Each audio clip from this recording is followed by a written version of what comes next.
நல்ல திறமை இருக்கு. முன்னுக்கு வர முடியல. சந்தோஷமா இருந்தேன். இன்னைக்கு சந்தோஷத்த அனுபவிக்க முடியல சூழ்நிலையில இருக்கேன். புத்தி ரொம்ப அதிகம். இன்னைக்கு சம்பாரிக்க முடியல. காச என்னதான் பண்றதுன்னு தெரியாம வச்சிருந்தேன். இன்னைக்கு அந்த காசுக்கு சின்ன காசுக்கு கஷ்டப்பட்டுட்டு இருக்கேன். இதுதான் மேஷத்தோடைய நிலைமை. மேஷம் காலபுருஷனுக்கு முதல் ராசி.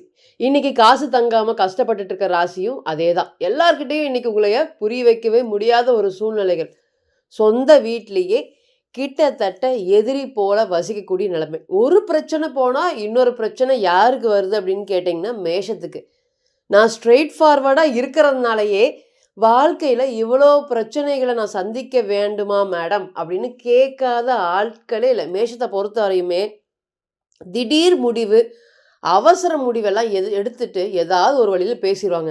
அது நல்லது கெட்டது தெரியாம அந்த முடிவிலே நின்று அதை சரி பண்ணிடுவாங்க. இதுதான் மேஷத்தோடைய குணம். குடும்பத்துக்காகவே அர்ப்பணிக்கக்கூடிய மனசு யாருக்கு வரும் அதிகமா அப்படின்னு கேட்டிங்கன்னா மேஷம்தான். இன்னைக்கு ஊரை விட்டு ஒதுங்கி இருக்கக்கூடிய ஒரு சூழ்நிலையில தான் இருக்காங்க. இன்னைக்கு கூட்டு குடும்பமா இருந்தாலும் தனி குடும்பமா இருந்தாலும் இந்த குடும்பத்தை விட்டு இவங்க ஒதுக்கி இருக்கிறாங்க. மனசு வெதும்பி இருக்கிறாங்க. கிட்டத்தட்ட சொந்த வீட்டிலேயே ஒரு எதிரியை போல எப்படா நம்மளுடைய வீட்டில் நம்ம இருக்கும்போதே நமக்கு ஒரு மாதிரி ஃபீலாக இருக்குது, அன்ஈஸியாக இருக்குது அப்படின்னா அது இன்னைக்கு மேஷத்தை பொறுத்தவரையும் நடந்துகிட்டே இருக்குது. தான்பட்ட கஷ்டங்கள் எல்லாருக்குமே புரிய வைக்கல நீங்கள். அதனால தான் இன்றைக்கி உங்களை துச்சமாக நினச்சி ஒருத்தரும் தூக்கி வீசக்கூடிய ஒரு சூழ்நிலையில் இன்றைக்கி மேஷம் ஃபேஸ் பண்ணிகிட்டு இருக்கு. இன்னும் நிறைய சொல்லிகிட்டே போகலாம். மறைமுக எதிரிகள் ரொம்ப அதிகம், நம்ப வைத்து ஏமாத்துனவங்க ரொம்ப அதிகம், மதித்து உயர்த்தி விட்டவங்கெல்லாம் இன்றைக்கி உங்களையே துன்பப்படுத்திட்டு இருக்காங்க.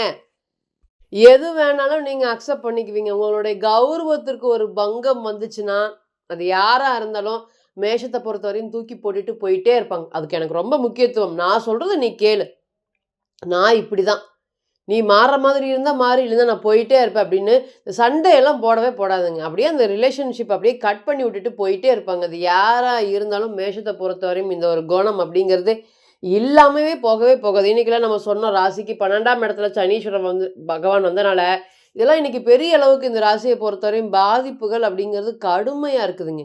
எந்தெந்த வழியில இருக்கணுமோ அந்தந்த வழியில கண்டிப்பா பாதிப்பு. தொழில் நல்லா நடத்திட்டு இருந்தீங்கன்னா தொழில பிரச்சனைகள், கணவன் மனைவி உறவு பிரச்சனைகள், காதல் சம்பந்தப்பட்ட பிரச்சனைகள், மைண்டு ரிலாக்ஸ் ஆகாம ஏதாவது ஒரு போராட்டத்திலே வாழ்ந்துட்டு இருக்கிற மாதிரி. அதுவுமே இந்த விருச்சிகத்துல சந்திரன் போகும்போதெல்லாம் நம்பிக்கை இழந்து நிறைய பேர் நம்ம ஜாதகத்தை பார்க்கும்போதும் சரி, அதாவது சந்திராஷ்டம நாட்கள்ல கொடுமையும் கொடுமை. அதுவுமே ராசிநாதன் பார்த்தீங்கன்னா பலவீனம் ஆயிட்டாருன்னா கிட்டத்தட்ட அவங்க குழந்தை போல சொன்னதுவே திருப்பி திருப்பி சொன்னதை நம்ம பார்க்கலாம். நம்ம எனக்கு புரிஞ்சுது, நம்ம பார்த்தீங்கன்னா இந்த கேள்விதான் கேட்க போறீங்க அப்படிங்கிறது சொன்னாலுமே அவங்க பார்த்தீங்கன்னா 2 நாள் முடியல மேடம், அந்த அளவுக்கு பார்த்தீங்கன்னா இந்த திருமண வாழ்க்கையில ப்ராப்ளம் ஃபேஸ் பண்றேன் அப்படின்னு சொல்லாத ஆட்களே இல்லை. இவங்க எல்லாருக்கிட்டையும் நம்ம திருப்பி சொன்னது இருந்தாலுமே உங்களுக்கு கஷ்டம்தான்.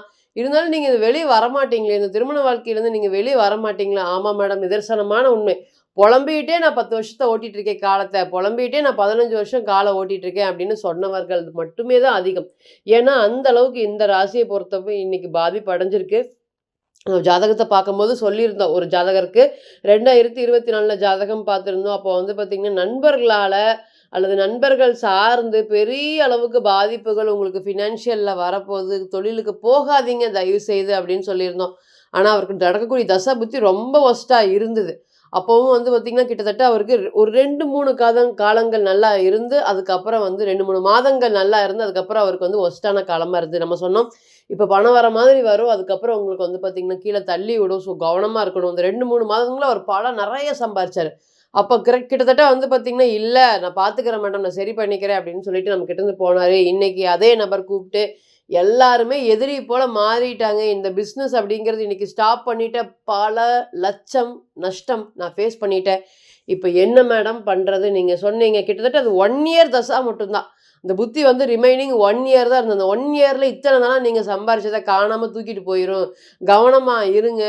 அதாவது ஈகோ பேஸ்டு டெசிஷன் இதெல்லாமே அவருடைய ஜாதகத்தை பொறுத்த வரையுமே அவருடைய மனைவியை பழி வாங்கணும், அவருடைய மனைவி விட அதிகமாக தொழில் பண்ணணும், முன்னேறணும் அப்படின்னு அவர் அந்த ஈகோ பேஸ்ட் டெசிஷன் எடுக்கிறதுக்கு போயிருந்தார். அடுத்ததுமே தொடக்கூடிய கிரகம் நெகட்டிவாக இருக்குது, நம்ம சொன்னாலும் நீங்க கேட்க மாட்டீங்க. பிரசன்னம் ஸ்ட்ராங்கா இண்டிகேட் பண்ணுதுன்னு தெளிவா சொல்லியிருந்தோம். எவ்வளவோ சொல்லியும் கடைசியில அவர் வந்து பார்த்தீங்கன்னா, அந்த விஷயத்துக்கு போயி இன்னைக்கு கிட்டத்தட்ட நம்ம சொல்லும்போதே சொல்லியிருந்தோம்.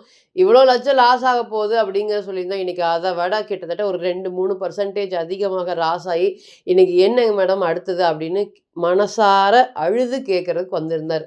அப்ப நம்ம சொல்லும்போது பிறந்த கால ஜாதகம் கிளியரா இண்டிகேட் பண்ணுச்சு. அப்ப இதெல்லாம் எதுக்கு சொல்றோம்?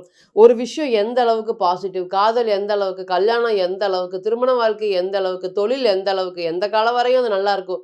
எந்த காலத்துல ஸ்லோ பண்ணணும், எந்த காலத்துல அப்படியே ஸ்டாப் பண்ணணும். இது எல்லாமே பிறந்த கால ஜாதகம் மட்டுமே தான். ஒரு கிளியர் ஃபோட்டோகிராஃபி ஒரு விஷன் மாதிரி ஒரு விஷயத்த உருவாக்கும் அப்படிங்கிறத நீங்க மறந்துடவே கூடாது. ஸோ தனிப்பட்ட ஜாதகம் தான் ஒரு பலனை பிரதிபலிக்கும். நம்ம சொல்லக்கூடிய இந்த நேரம் குரு, சூரியன் பார்வையில பிப்ரவரி 15ஆம் தேதிக்கு மேல மேஷத்த பொறுத்தவரையும் 2 யோகாதிபதிங்க. மேஷ ராசிய பொறுத்தவரையும் 2 கிரகம் நல்லா இருக்கணும். நான் வாழ்ந்துரலாம், நான் எப்படியோ காலத்த ஓட்டிறலாம் அப்படின்னா, ஒண்ணு குரு, இன்னொன்னு சூரியன். இருக்கிற இடத்துலேருந்தே நல்லா வாழ வைக்கக்கூடிய கிரகம் சூரியன். எங்கேயாவது போய் எப்படி கஷ்டப்பட்டாலும் நான் நல்லா வாழ வச்சுருவேன் உனக்கு அப்படின்னு சொல்லக்கூடிய கிரகம் குரு. இந்த 2 பேரும் உங்களோட பிறந்த கால ஜாதகத்துல நல்லா இருந்தாங்கன்னா, எந்த ஒரு குறையும் என்னைக்குமே எந்த ஒரு தசாபுத்தி நடந்தாலும், அந்த தசாபுத்தி தாண்டி நீங்க ஜெயிச்சு வெளிய வந்துருவீங்கன்னு மறந்துறவே கூடாது.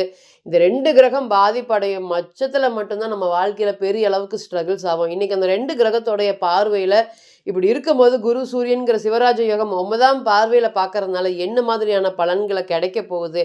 இது கிட்டத்தட்ட 1 மாதம் இருக்கக்கூடிய கோச்சார கிரக அடைவுகள். அப்ப இதனால ஃபர்ஸ்ட்டு என்ன அப்படின்னு கேட்டீங்கன்னா, இழந்ததை மீட்டெடுக்கக்கூடிய 4 பேர் மத்தியில உங்களுக்கு கௌரவ குறைச்சல் வராம இருக்கவே இருக்காதுங்க. ரோட்ல போற பிரச்சனைய இழுத்து விடுறது தான் இத்தன நாளா நடந்துட்டு இருந்தது. எதுக்கும் அதுக்கும் சம்மந்தமே இல்ல. இப்ப நீங்க சும்மா கூட போனீங்கன்னா கூட சின்ன பிரச்சனை வந்தாலும் ரோட்ல யாராவது வந்து பார்த்தீங்கன்னா திட்டுறது, அசிங்கமான வார்த்தைய பயன்படுத்துறது. இந்த மாரி ரோட்ல போற பிரச்சனைய வீட்டுக்கு கொண்டு வந்து இழுத்து விடுறது. எதுக்குமே நமக்கும் அதுக்கும் சம்மந்தம் இல்ல. இருந்தாலும் நம்ம பாதிப்படைஞ்சோம். அப்படிங்கிற மாதிரியான பிரச்சனைகள்லாம் இனி வரக்கூடிய காலங்கள்ல குறைய போகுது. மன அழுத்தம் ரொம்பவே அதிகமா இருக்கக்கூடிய மேஷத்துக்கு அது கண்ட்ரோல் பண்ண முடியாம ஒரு நாட்களும் ஏங்கிட்டு இருக்காங்க. அது எல்லாமே இனி வரக்கூடிய காலங்கள் கண்ட்ரோல் ஆகும். நெறைய விஷயங்கள் கடந்த காலம், துரோகம், கடவுள் நம்பிக்கையே கிட்டத்தட்ட இன்னைக்கு மேஷத்த பொறுத்தவரை இழந்திருக்கு. முருகர் நல்லா பலமா இருக்கறனால, செவ்வாய் நல்லா பலமா இருக்கறனால காப்பாத்திருவாருங்கிற ஹோப்பு தான் அதிகமா இருக்கு. இத்தன நாளா பிரேயர்ஸ் அப்படிங்கிறது ரொம்ப கம்மியா பண்ணியிருக்கீங்க. இனி ரொம்ப ஸ்ட்ராங்கா பண்ணணும். நெறைய ஃபியூச்சர பத்தி நீங்க இப்படி, அப்படி, அப்படின்னு கணக்கு போட்டு வச்சிருந்தது எல்லாமே அந்த கணக்கா தான் இருக்குமோ தவிர்த்து நிறைவேறுச்சா அப்படின்னா இல்லவே இல்ல. நெறைய மாற்றங்கள யார் சந்திச்சாங்க அப்படின்னு கேட்டீங்கன்னா, மேஷம் தான். அதுக்கு ஏத்த மாதிரி ஸ்டாரும் பாருங்க அஸ்வினி, பரணி, கார்த்திகை 3மே வந்து ஸ்டார்நாதனா இன்னைக்கு எல்லாமே கோச்சாரத்துல அஃபெக்ட் ஆயிருக்காங்களா அப்படின்னு கேட்டீங்கன்னா, சொல்லவே வேண்டியதில்ல. கேது பாக்கியஸ்தானம்னு சொல்லக்கூடிய 5, 9ஆம் அதிபதியோட சம்மந்தப்பட்டிருக்காரு. அவரோட நட்சத்திரம் இன்னைக்கு 9ம்லயும் இருக்குது அப்படிங்கிற மாதிரி நெறைய விஷயங்கள் கடுமையா பாதிப்படைஞ்சது யாரு அப்படின்னு கேட்டீங்கன்னா, அஸ்வினி தான். ரொம்ப விரக்தியோடைய உச்சியில கிட்டத்தட்ட இன்னைக்கு வாழ்வா, சால்வா, சாவா அப்படிங்கிற ஒரு சூழ்நிலையில அவங்க தான் அதிகமா இருக்காங்க. மத்தவங்களாவது பார்த்துக்கலாம்.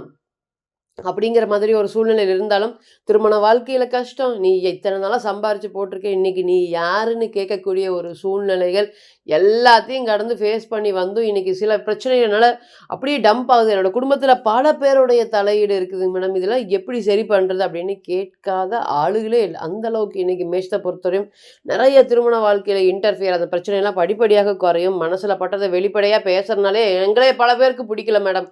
அப்படின்னு சொல்ல நெறைய பேரோட ஜாதகத்துல வந்து பார்த்தீங்கன்னா, மேஷத்துல நெறைய கிரகம் இருக்கும். இன்னும் மேஷ ராசியா இருக்கும். அந்த அளவுக்கு வெளிப்படையா பேசுறதுனால பல பிரச்சனைகள் அப்படிங்கிறது அதிகமா இருக்கும். அதுவுமே உங்களோட பிறந்த காலம் நீங்க வேற யார்ட்டயும் கனெக்ட் பண்ணும்போது, அங்க ராகு இருக்கக்கூடிய நபர்கள், கேது இருக்கக்கூடிய நபர்கள்லாம் முதல்ல உங்களுக்கு இந்த பேர் தான் "தயவுசெய்து நீ பேசாதப்பா" அப்படிங்கிற வார்த்தைய சொல்லுவாங்க. நம்ம நம்ம பேசும்போது ஒண்ணும் இல்லையே, அவங்க மட்டும் இந்த மாரி சொல்றாங்க அப்படிங்கிற மாதிரி நெறைய விஷயங்கள் உங்களுக்கு பாதிப்பு அடைஞ்சிருக்கும். இனி அது எல்லாமே மாறப்போது. கிட்டத்தட்ட காதலே வந்து கல்யாணத்துக்கு நடக்குமா? நடக்காதா? அப்படிங்கிற மாதிரியான ஒரு எண்டிங் ஸ்டேஜ்ல இருக்கிறத நம்ம பார்க்கலாம். அந்த அளவுக்கு மேஷத்த பொறுத்தவரையும் கிரக சேர்க்கைகள் எல்லாமே வீக்கா இருக்கு. தொழில்னு ஓடிட்டு இருந்தீங்க. இன்னைக்கு நீங்க அந்த தொழில் வந்து கேள்விக்குறியா இருக்கக்கூடிய ஒரு சூழ்நிலையில தான் இன்னைக்கு மேஷத்த பொறுத்தவரை இருக்கும். இன்னும் தொழில் ஸ்தானாதிபதி ராசிக்கு 12ஆம் இடத்துல இருக்காரு. சனீஸ்வர பகவான் 2ஆம் இடத்த பார்க்குறாரு. கிட்டத்தட்ட அந்த தொழில்ல கடனா, கடன தொழிலான்னு தெரியல. நான் 20 பேருக்கு வேலை சம்பளம் குடுத்துட்டு இருந்தேன். இன்னைக்கு நான் அந்த அளவுக்கு கஷ்டப்படுறேன்னு சொல்லாத மேஷம் திறமையாக தொழில் நடத்துனவங்க. பார்த்தீங்கன்னா 1990, 2000, 2010 வரையுமே திறமையாக தொழில் நடத்திட்டு இருந்தேன். இன்னைக்கு என்ன ஆச்சுன்னு தெரியாத வருத்தப்படாத ஆட்களே இல்ல.